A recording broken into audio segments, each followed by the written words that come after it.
Huh.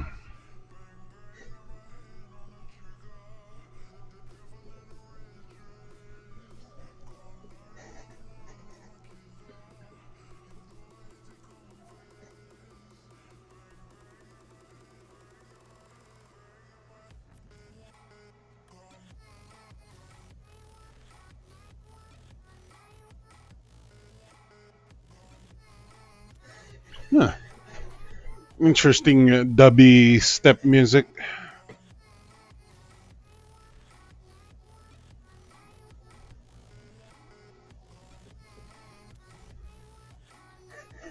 Uwu. Let's type uwu in chat to be a memes. To be memer. Type uwu in chat. Grabe ang bagal ng XSplit ngayon. Ano ba yan?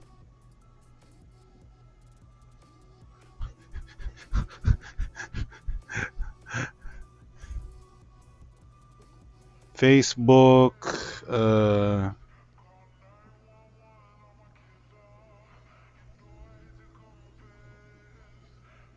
Oh God. So laggy.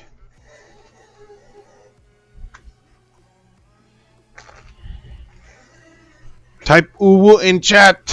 Nasaan yung aking Facebook comments? Even though palpakin lagi yung Facebook comments. Oh my God, okay, this music is a little...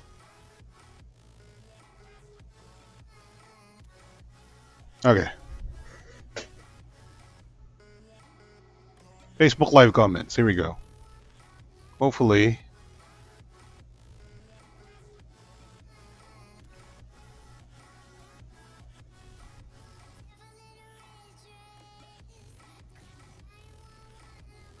Okay.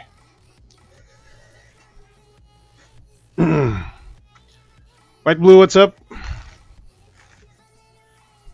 Only the best memers and only the most ano ba? Ano mo woke? Hindi woke eh. Pangit yung woke eh. Pang ano yun eh. Pang SJ dubs yung woke. Uwo. Yes, gumagana yung Facebook comments. Nako. Gabby New, what's up? Uwu. Hindi ko alam saan galing yung uwu. I know it's like some sort of online sort of moe cute thingy, whatever, pero I find it kind of funny. Uwu. Type nga natin. Where did uwu come from? Where did uwu come from? Yeah. Know your meme. Okay. Here we go.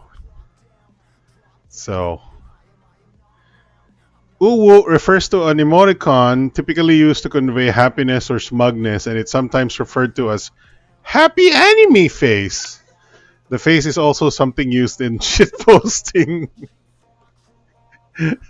While the exact origin is unknown, it is speculated the first of the emoticon was in chat rooms.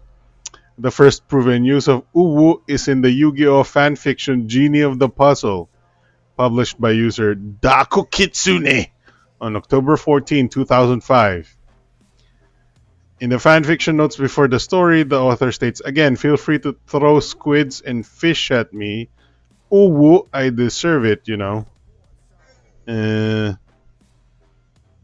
Okay. Okay. Hang on. So, yung U is yung mata. So, mata yung U, pababa. Pababa ng mata. Tapos W is like, yung lips mo. Let me see if I can show that. Yeah, no? So, uwu. Dalawang U. U, W.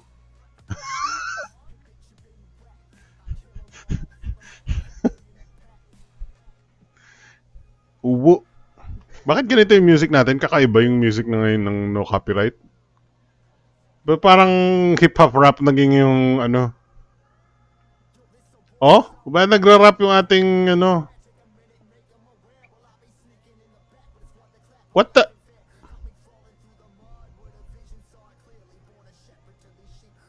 Oh no, there's ads. Some weird video. Ano ba, nagiging popular si Uwu since May 2008. Wow, naging super popular si Uwu. We gotta, nakikita niyo ba yun? We gotta take advantage of the popularity of Uwu.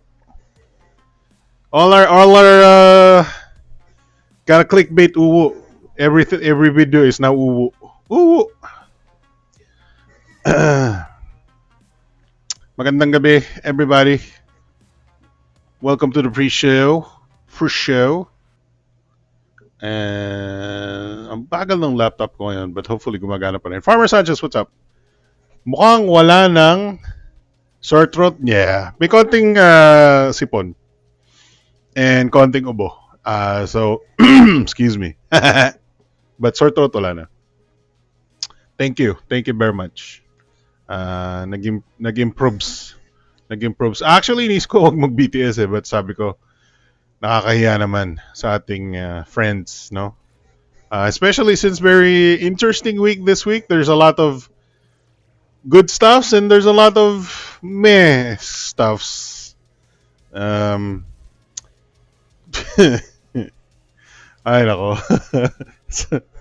Nakakatawa si Nokia. Oh my God. Nakakatawa si Nokia. Uwu na lang tayo. Basta ang reaction ko na lang is uwu. Uwu! Uwu! Uwu na lang ng uwu. parang ano eh, parang bastos yung ano eh. Parang hindi, parang magsi-CR kung gusto mo. Anak, uwu ko na ba? Uwu! Ay, nako. Okay, so anong topic ang interesting para sa inyo today? The fact na di tayo pinapansin ni Xiaomi at hindi tayo nilabasan. Bastos na naman. Di tayo nilabasan ng K20 Pro / Mi 90 Pro. Hindi tayo pinapansin ni Xiaomi. Walang pakialam si Xiaomi sa atin ngayon eh. Sabi niya, you Philippines. You hate us, China. You hate us, China. You always who don't want us North Philippine Sea. You always fight us there. Only Duterte support us. Oh no, hindi tayo pwede maging political dito ha. Bawal political.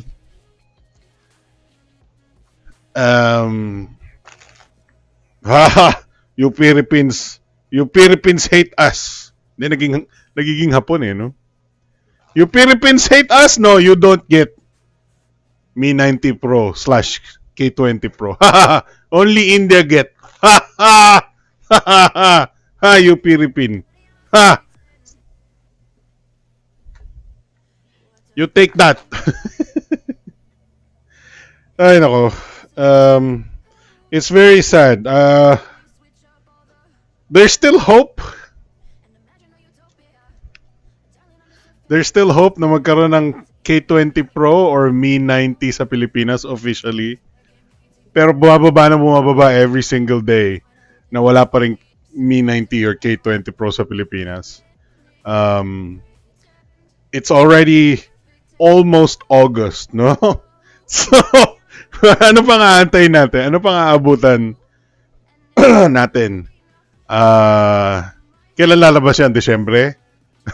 2019? Man.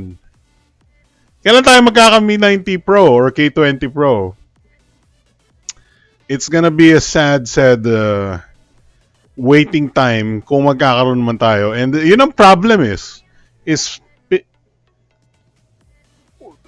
we're waiting for the K20 Pro or Mi 90 Pro, pero hindi naman natin alam kung darating. So nakagalong ka, Pero ano yan? Ano ang mangyayari? Ano yan? SKK Phoenix 1 ba yan? Hindi naman dumating. Alam ko, sobrang lumang reference yan. Alright, we can start in a few minutes. Wow.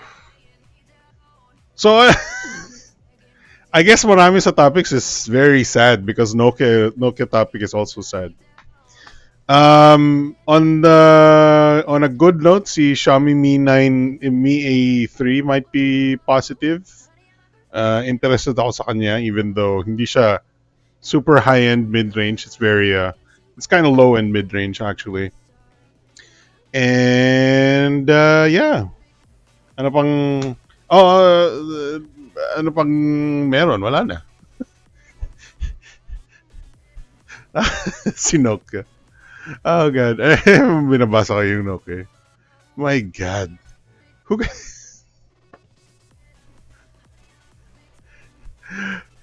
si si Kuya D-Max mo siguro yung natuwa sa usapang Nokia. Oh my God. These are 1 year old phones. Oh man. Mi A3 720p. Oo nga eh. Asan na ba yun? Ah, yun nga eh. Yun lang yung problema kay Mi A3. Mi A3. Bakit si something something ba is ano? Teka lang, compare natin siya. Grabe, 720p, no? Mi CC9, yan. Si CC9 ba is 1080? Let me see here. Oo nga. Wow, downgraded, no? Sad life. Pareho, no, hindi rin downgraded din yung processor. Ay, bakit nila sinabing yung CC9 magiging Mi A3? Ang layo ng specs. Siguro yung katawan lang yung pareho. Tsaka yung baka camera. Moto One Vision? Nako, Farmer Sanchez, malabo yan. Wala nang Motorola sa Pilipinas. Moto One Vision. Vision! Oh, it's in India. Ano to? Patingin nga. Pentel Matrix pa ang gamit. Oh no. Rip and Ronies, no? Alright. Let's unofficially start 2 minutes early. Welcome to the show. I'm Alex from TechnoClass.com. This is the Big Time Show every Saturday, 10 p.m. Today is Saturday, July 20. Man, guys, mag-Augusto na. Lalabas na di ba August si Galaxy Note 10? Wow. It's gonna be soon. It's gonna be very soon. At nilalabasan pa rin tayo ng mga telepono na galing sa 2080. Welcome to the show. Gonna be a fun day. Ami CC93E. That makes more sense. I know mas mababa yung specs ni E. But ang rumor kasi was the CC9, not the CC9E. Unfortunately, hindi nangyari yun. So our topics is nandun. I know nabasa nyo na yan. Nandiyan na tayo kanina pa. So let's go. Let's begin the show. So let's talk about, tingnan natin kung ano itong sinasabing Motorola One. Kailan nilabas ito? Available release 2019 May, June, July. So 3 months ago. Kailan? India market. Huh. Review. Hindi darating dito. Oh, may punch. Ito ba yung may punch hole sa kabila? Hindi. Iba to. Di ba may Lenovo na ganito? May punch hole.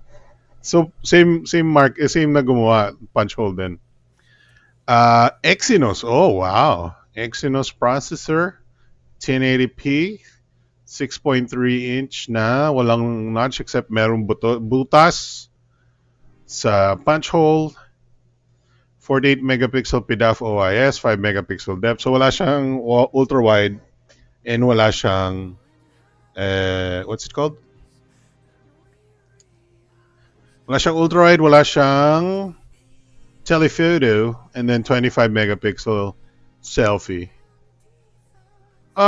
It looks nice. I like Motorola brand honestly, pero magkano nilabas ito? 20,000 RS. Hindi ko alam kung ano yung how to pronounce RS. Ano to? Nasa may 15K to. Yes. Indian rupee. So, nasa may 15,000 pesos. For this, I mean, Motorola brand, yeah, go, anong processor? 9609. Hindi ko alam yung, hindi ako familiar sa Exynos kung ano yung 9609 eh. Pero it is Android One, that's good. May micro SD siya, may 4 gigs RAM, 128 internal. Not bad, not bad. Nasaan yung fingerprint niya? Fingerprint, rear mounted. Ah, okay. So hindi siya in-display. It's not bad. Ang nagdadala dito is si Motorola brand. Even though technically hindi na siya I mean, syempre, Motorola brand is now, Lenovo owned, di ba? Actually, naliliitan ako sa aking webcam. Laki ako ng konti. My God, ang bagal ng aking PC. My God. My God. Maling webcam yung kinlikan ko. Nasaan yung webcam na isa? No, huwag ka maglalag. Don't log. Don't LOG. Sakit. Bakit di ko ma-highlight? Yun. Hey! Be proud of yourself. Make your face bigger. Pwede na ako mag-meme face. So welcome to the show again. August 7. Oh my God, that's so soon. Maluluma na yung aking Maluluma na yung aking Galaxy S10. Oh no. Ang bilis.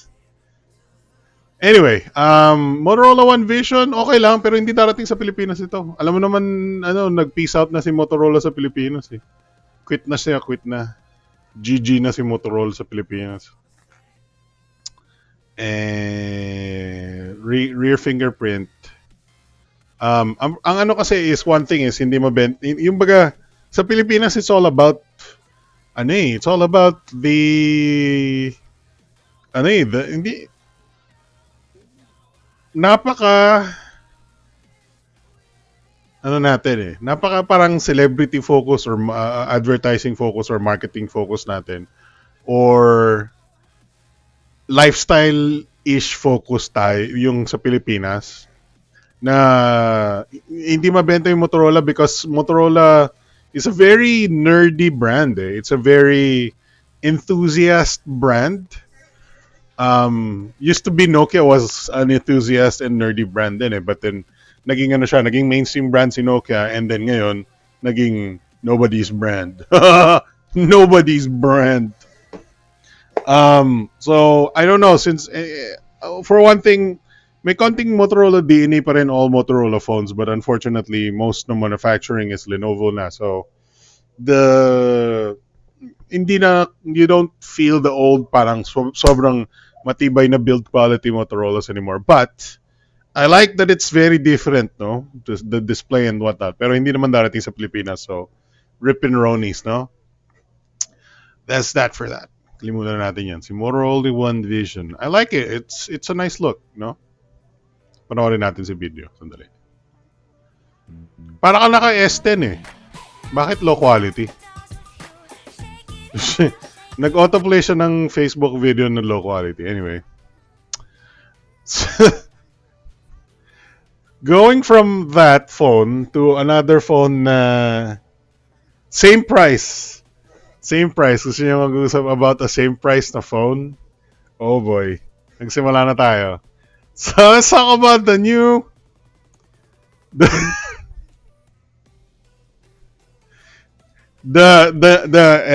watch my finger. The new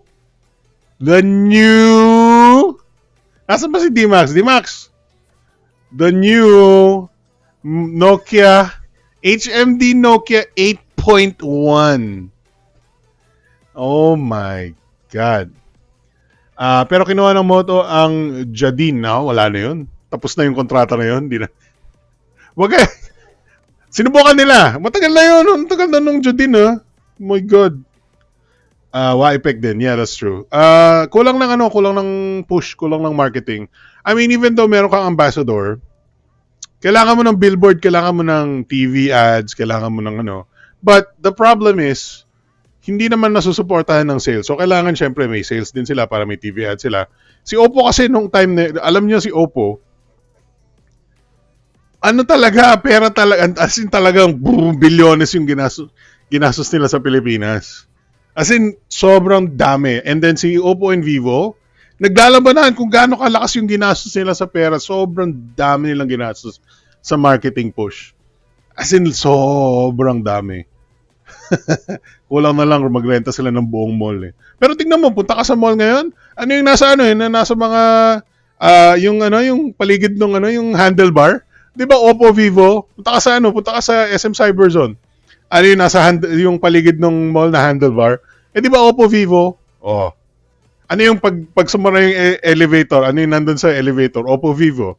Oh, di ba? Tandaan niyo 'yon. Let's see. Malapoko phone na display. Pag-usapan natin si Nokia 8.1. My God. Alam mo, ilang beses natin tinapik ito dahil kasi pilit na pilit si Kuya D-Max dahil sa topic ko. Tinatanggal ko yung aking wrist, ano yun? Ang tag dito? Carpal tunnel,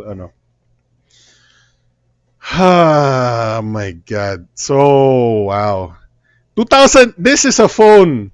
The Nokia 8.1 is a phone from 2018. We're in the second half of 2019. It spent more than 6 months na wala sa Pilipinas. So, this has been, kung ni-round up mo yun, kung ni-round mo to from 0 years to 1 year, ni-round up mo yun, more than 6 months equals 1 year. The phone is 1 year old.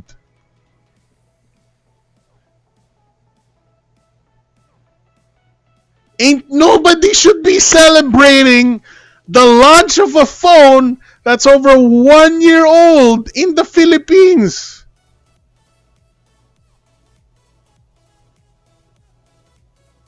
Why? Why even? What? What? Should be in the bargain bin.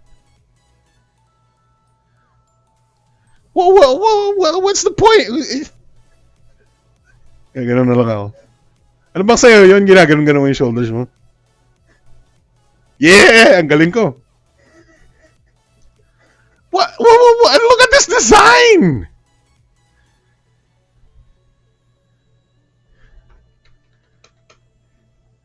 That is so straight up 2018. If this was League of Legends pink, question mark. Look at the back! It's got a rear fingerprint. Look at the design on the back, yung camera bump and everything. Oh my God. Welcome to 2019 with the Nokia 8.1. Brand new in the Philippines. Oh my. This is the disrespect we get from brands. That's why lagi ako nagrereklamo. That's why nagrereklamo ko bakit walang K20 Pro sa Pilipinas. Because we get this crap.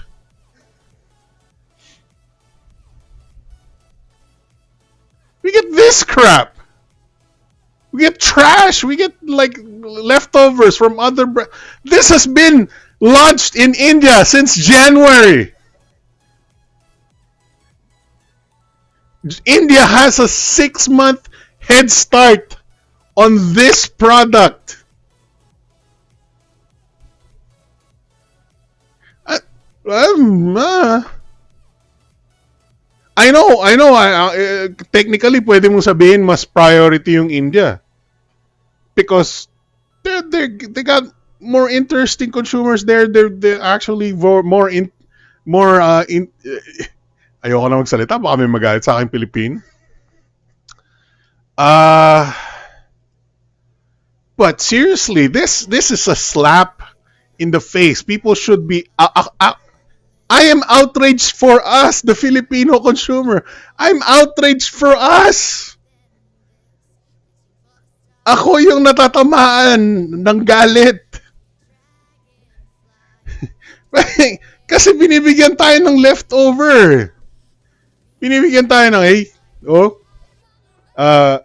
Ming Ming Ming, ito yung, ano, ito yung tira-tira namin. Ming Ming Ming, konting respeto, konting respeto please sa amin. Konting respeto please sa aming ano, kasi sabihin na nating pride or whatever. May pride ako na medyo malakas tayo sa, medyo competitive tayo sa smartphone market and whatnot, and malakas mano tayo even though mahilig tayo sa mga lifestyle brands and whatnot. But come on, HM, a 1-year-old phone, at best a 6-month-old phone, at best. And at what price? At what price? At what price? It's 20,000.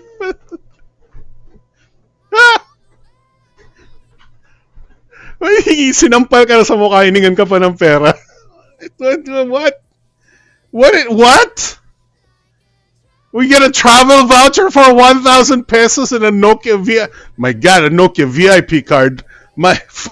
Be still my heart. Be still my heart. I get a Nokia VIP. What is the Nokia special treatment in after sales service? Ikaw, you and what? How many? Ikaw lang siguro yung nakapila sa Nokia. Saan ba nagre-repair ng Nokia sa Pilipinas? I don't even know anybody with a Nokia phone. Does anybody know anybody with a Nokia phone? Saan ka magtatanong? Saan ba nagre-repair ng Nokia? Nokia, sir? Yung para sa tatay. Oh my God. Why? 20,000 pesos. This is the same price. Or okay, sabihin na natin hindi same price. This is very close to a Mi 9. For a 1-year-old phone. Very close to a Mi 9. Somewhat close to a K20 Pro. Even a K20. Pocophone, obviously. Kaya lang, obviously. 1-year-old. Pareho silang 1-year-old ni Pocophone.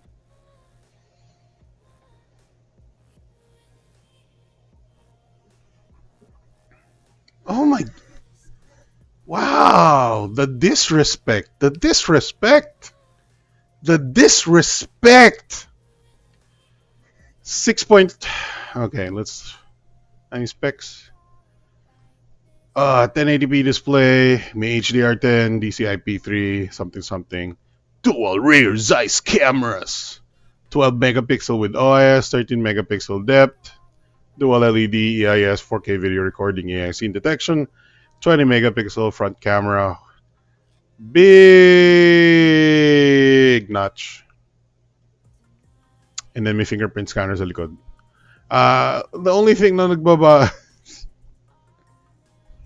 Bawi lang dito is Android 1. But come on. To buy a year-old phone, a 1-year-old phone in 2019 for 20,000 pesos. Excuse me. Nauubo tuloy ako. 1-year-old phone for 20,000 pesos. Maluluma na to in just few months. Bakit? Do you think walang bago si Nokia? This is old stuff. Even though mabagal maglabas ng produkto si Nokia sa Pilipinas, this is still old stuff.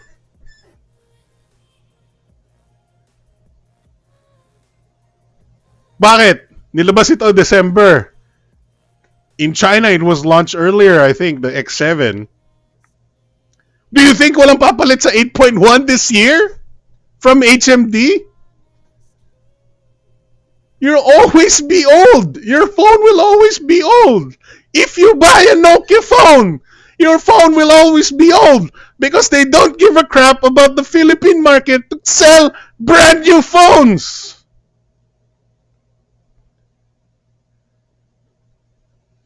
It's like, okay, oh, you want the new car, sir? You want new car? Here's a Tamaraw FX, brand new. Nobody's touched it, but it's a 1990 Tamaraw FX. Tamaraw FX. Actually, may respeto pa ako sa Tamaraw kasi Toyota yun eh. My God, man. Oh, man. Ah, see, kasi yung problema, none of the other blogs complain about these problems. What's up, Ate Nyo Nyo? None of the other blogs complain about getting secondhand crap from other countries. None of the other blogs complain that we're not getting the K20 Pro. None of the other blogs complain that this is 1 year old phone. And that's why we keep getting crap. Okay?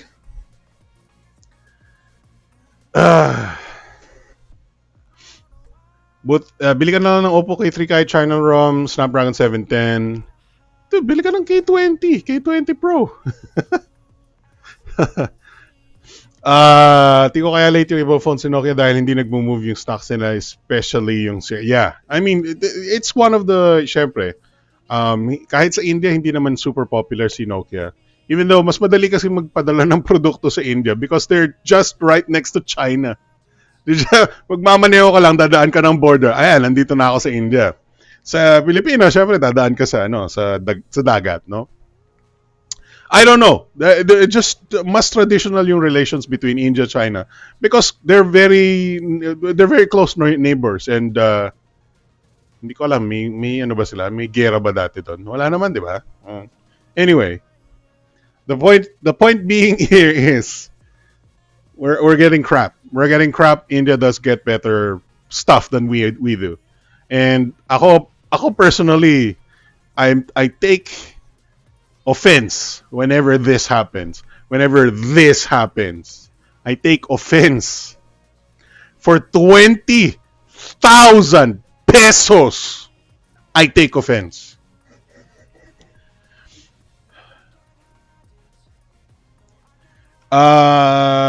They were promising nung nag-announce sila ng comeback at lacking ang innovation pero biglang naglalabasan sila ngayon. And this is very clearly, syempre, this is just overstock from other countries, most likely. Kasi I honestly didn't think Nokia was still alive in the Philippines. I didn't think they were actually. Back in early 2019, there was rumors na aalis na si Nokia sa Pilipinas. I'm sure some of you have heard of it. We actually discussed that. And nagpalit sila ng PR and then so the PR even told yung parang yung medyo uncertain pa yung PR at the time to say na magkakaroon ng bagong phones or there were a lot of media or insiders were also saying na nagbawa sila ng tao. So in a way this is kind of a miracle na naglabas sila ng telepono sa Pilipinas, but wow. It's just like this is still parang it's just shooting yourself in the foot because nobody's gonna buy these at 20,000 pesos. Let's move on to the Nokia 3.2. We have a Snapdragon 429. Mas modern itong Nokia 3.2. Another problem with the Nokia products is the naming scheme is so confusing. Ngayon may 0.2 na. 0.2. We're talking about decimal places for phone number, for phone names, decimal places.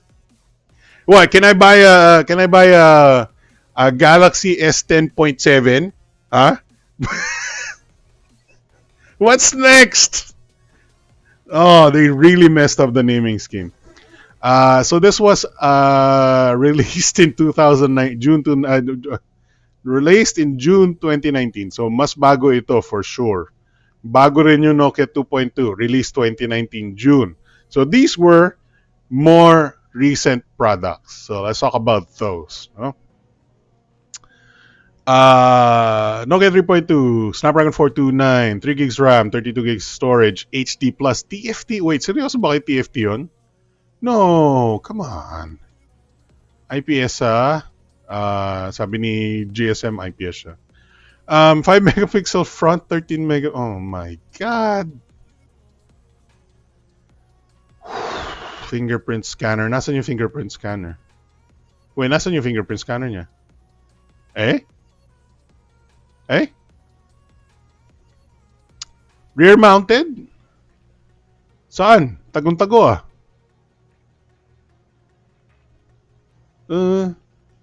What? Tago nga. Ayun oh. Nandito sa picture na to eh. Okay, anyway. Guess what that price is though?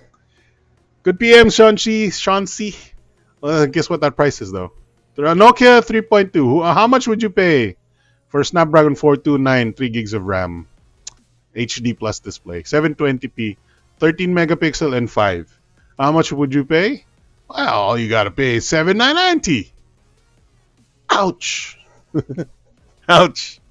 Now this is more standard Nokia fare, but ouch. They're not.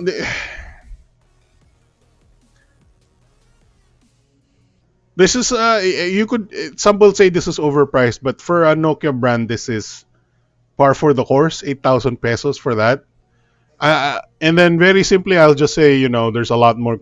Just buy a Realme for 8,000. Buy a Redmi Note 7.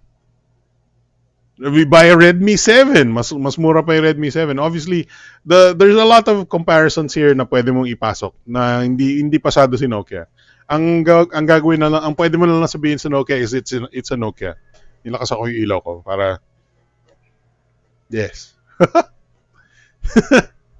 Yun lang talaga. This is a little bit of Nokia premium on the side. The bonus here is it kind of still is a Nokia and Android One siya. But bitin ako sa Snapdragon 429. I don't think I'll be able to live under a Snapdragon 429. And also for 8,000 pesos, it's so steep. So steep for this amount of specs, no? Kuya Norms, what's up?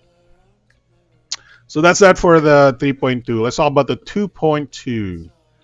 Ito, well, obviously, the lowest spec variant, Nokia 2.2. But look at the 3.2. Look at the design, diba? It's modern na 2019 with the dewdrop notch as well. Mas malaki ng konti yung bezels nitong 2.2. So we have a Helio A22 core processor. I have no idea what the Helio A22 does. It can't be good. It can't be good. 3 gigs of RAM, 5.7 inch. Actually, for the size of the display, that's not bad. Natin, anong display niya? IPS dito according to GSM pero hindi ako naniniwala. But it being in a Nokia malamang it's IPS or at least not TFT. 32 gig of oh wow, 32 gig lang. May micro SD ba? With micro SD, 13 plus 5 dual SIM. Does it have a fingerprint scanner? No fingerprint scanner. Okay. And this is priced at 6,000 pesos. Redmi 6A has a Helio A22. I see. Basta ako solid G90 pa rin, sabi ni MP Simon. That brings back memories. G90! This is 6,000 pesos. It's cutting it close a little bit to being parang on the verge of pwede na. Parang ganon. On the verge of pwede na. For 6,000, there's not a lot of options kasi it's 6,000 pesos eh. You could either go last year's model phones. Let's say Redmi 5, Redmi Note 5 maybe. Malamang ganon na yung price ngayon. Pero mahirap maghanap ng brand new at 6,000. It's like a dead zone eh. There's a dead zone between like 4,000 to 6,000, 7,000 eh. There's a dead zone of phones there na talagang I think the Realme 3 might be in that zone ng konti, palapit na ng konti, but not exactly there. Kasi syempre nasa 6 plus si Realme, di ba? Um, but I have very little phones that I could recommend between 4 to 6,000 eh. It's really tough, no? Redmi 7, exactly. But also, hindi rin ako fan ni Redmi 7 even though the specs are decent for the price point. Kasi na, nangihinayang ako if you're going for Redmi 7, I'd rather the Redmi Note 7, no? Add a little bit. But then again, kung talagang tipid ka, wala tayong magagawa. 5890 for 6.2. Okay. Si Redmi 7. Yeah, medyo bitin sa akin yan. Tsaka nasa tip of the 6,000 pesos na yan, ano. Snapdragon 632. That's good though, 632. That's good. Redmi, ano ba yun? A2 ba yun? No, not A2. There was one na naging selfie thing eh, na 720p display. I forget. Anyway. That's that for the Nokia. 6,000 pesos si Nokia 2.2. That's a hard sell. Really hard sell. Given that all yung walang marketing, it's just not a trendy phone. It's just not a trendy phone, no? Very little parang youth are interested in the Nokia brand, no? So very tough sell. So those are all our Nokia phones. The naming scheme is a problem. The old this old dinosaur is a problem, but other than that, natin magagawa. So, let's talk about another thing. Ronnie J, what's up, man? Let's talk about nawala yung window ko na nagbukas, but asan yung Kate? Sirarado ko siguro. Oh my god. That sucks. Ito na lang, Mi Global Home? No, that's Mi E3. Oh no. K20 Pro India. So, ito na tayo.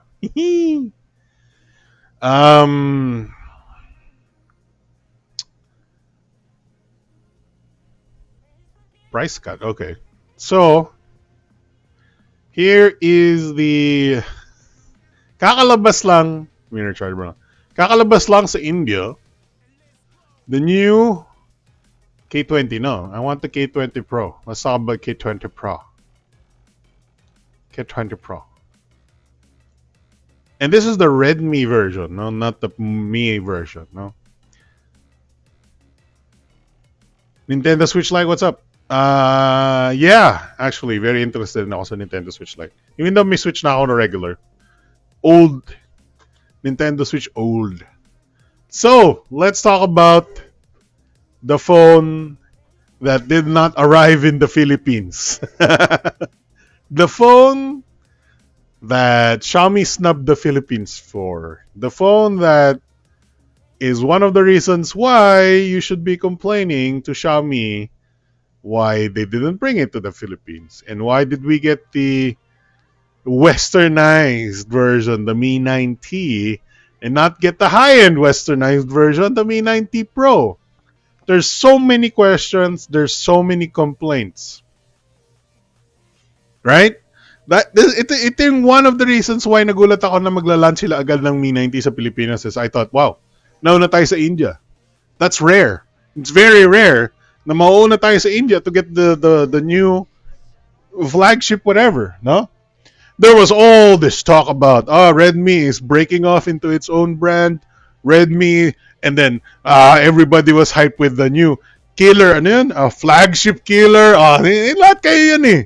Lahat kayo parang, oh my God, bagong flagship killer, woo. And then maraming nag-react sa Twitter na parang, congratulations, congratulations OnePlus, but we're gonna kick your ass, sabi ni Redmi. Ano nangyari doon?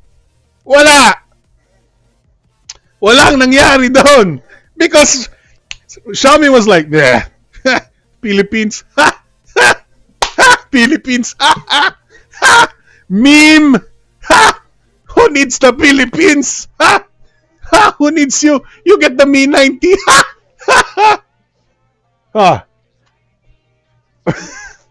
Oh, your reviewers are like, oh, I love the Mi 90. That's what you get. You don't get nothing. Why? So, ang daming news on. Sabi nila, the Mi 9 and the Mi 90 Pro, Mi 90, Mi 90 and Mi 90 Pro is gonna be the phone outside China. Everybody will be in Mi 9, Mi 90 Pro outside China. Huh?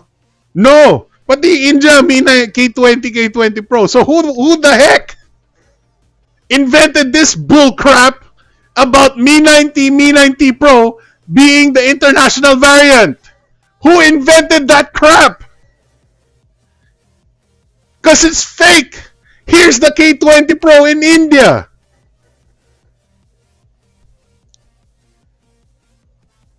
All your lies. There's so many lies.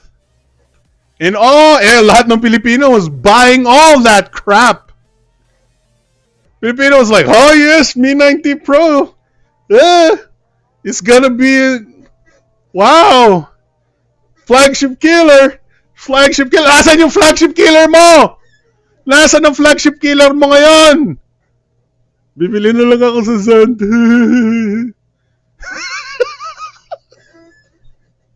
Bibili na lang ako sa Zand. Puro kayo hype. Di man kayo binigyan ng telepono.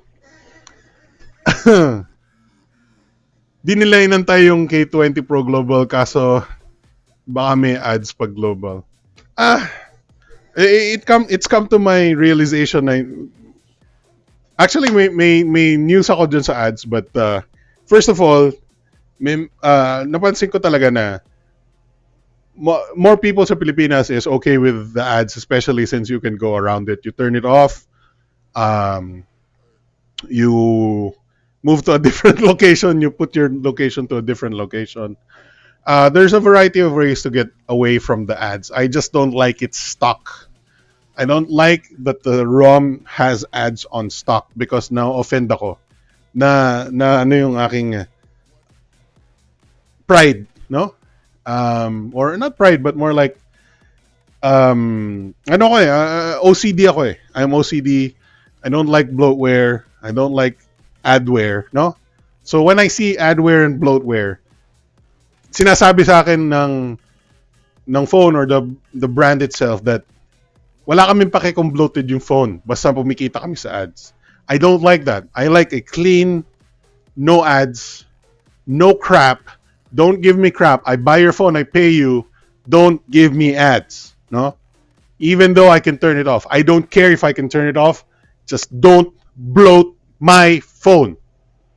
Bibili na lang ako ng my phone. That's my point though. I don't like bloatware, no? So let's move away from the ads, no? So the thing is, the Redmi K20 Pro just launched in India 3 days ago, no? July 17. Both the K20 and the K20 Pro. Now, as if you were hearing me rant for a couple minutes before, the long story itong K20 Pro, K20, Mi 90, Mi 90 Pro. So, nung lumabas si OnePlus 7 Pro and OnePlus 7, nag-ano na si nag-PPR-PR na si Xiaomi, no? Xiaomi International, even in China, even nagyayabang sila, we're gonna kill that, we have a flagship killer. Kino-congratulate pa, tinweet niya, oh, congratulations on your flagship killer, but we'll defeat you, no? Everybody was so hyped. Philippines, international, everybody was so hyped. And then the next news was supposedly the Mi 90 is gonna be the official branding of this phone outside of China. So it was gonna be a Xiaomi Mi product imbes ng official Redmi product. Keep in mind that Redmi was supposed to be a separate brand now. So tinanggal nila sa Redmi branding supposedly yung K20 Pro nilagay sa Mi 9 for international. Medyo weird because that already points to the fact that it's a flagship or a expensive product pag nilagay mo yung Mi branding. Ang Mi is always flagship. Ang Redmi is always affordable. Keep that in mind. So, meron na akong question mark. Question mark na ako dun eh. Bakit ilalagay nila sa Mi 9? Bakit ilalagay nila sa Mi 9? Are you considering this as an expensive flagship? So, marami pa ring naniniwala, di ba? So, ano nangyari? No. Very soon, I think it was 1 month before or 1 month before, sabi nila, launch nila sa US. Sa US, in Europe, yung Mi 90 and Mi 90 Pro. I was like, wag ganun tayo, lahat tayo. Yung tenga natin pumapalakpak eh. Mi 90, Mi 90 Pro. Magkakaroon ng Western global launch. Si Mi 90, Mi 90 Pro. Yung tenga natin gumagano.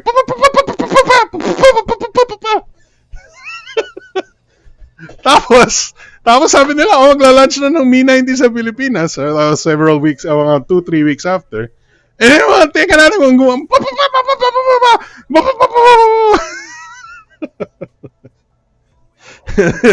tapos, meron ng mga gray market na K20 Pro and K20 sa susunod. So, very promising, no? The news was flagship killer. Mi 90 was gonna be international, gonna be like launched massively. It was gonna be, affordable, flagship killer, gonna be launching here. It's gonna be affordable, and then may stocks. May stocks yung K20 Pro, hindi nagkakaubusan sa Zanda. So I'm like, our brain was like, oh my, pumapalakpak. Everybody in the world is gonna get it. Everybody in the world is gonna get it. And then hindi sila nahihirapan maghanap ng stocks because obviously yung K20 Pro, hindi nauubos sa ZAN. Hindi katulad ng Mi 9, which the Mi 9 was nilaunch sa atin February pa. Hanggang ngayon, hindi ka makahanap ng Mi 9. So I was really hoping, because maraming stock ng K20 Pro sa gray market, launch the world is gonna get it.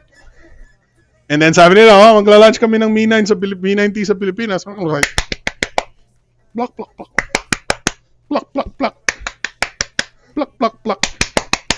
And then lahat ng mga groups, lahat ng everybody, antayin natin yung Mi 90 Pro. Lahat ng mga groups, Mi 90 Pro parating. Antayin natin yung Mi 90 Pro.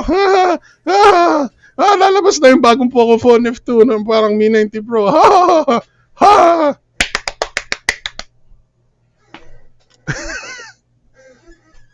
So ano nangyari? We got the Mi 90 at 64 gigs. And then lahat ng mga vlogs are best mid-range phone? You should get this. Ako lang, sino nagreklamo kung bakit walang Pro? Sino nagreklamo? Ako. May mga galit pa sa akin, paid bayad daw ako eh. Anti-Xiaomi daw ako eh.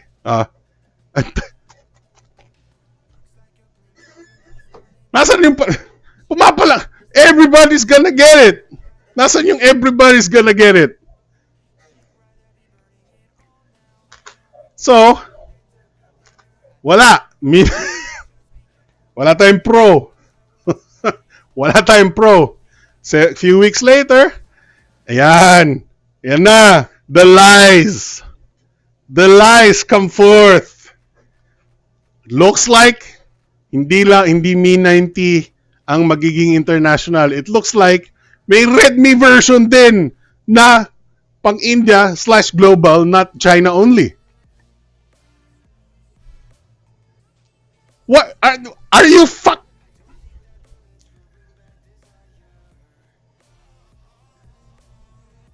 Are you Why did you say na yung Mi 90 yung magiging for everybody, for all the other 9 China locations? Tapos sasabihin mo, K20 Pro sa India? Okay. So, niloloko mo lang ako, no? Niloloko mo ako eh. Okay. Tapos, for sure kasi, kung sa India naglabas sila ng walang Pro,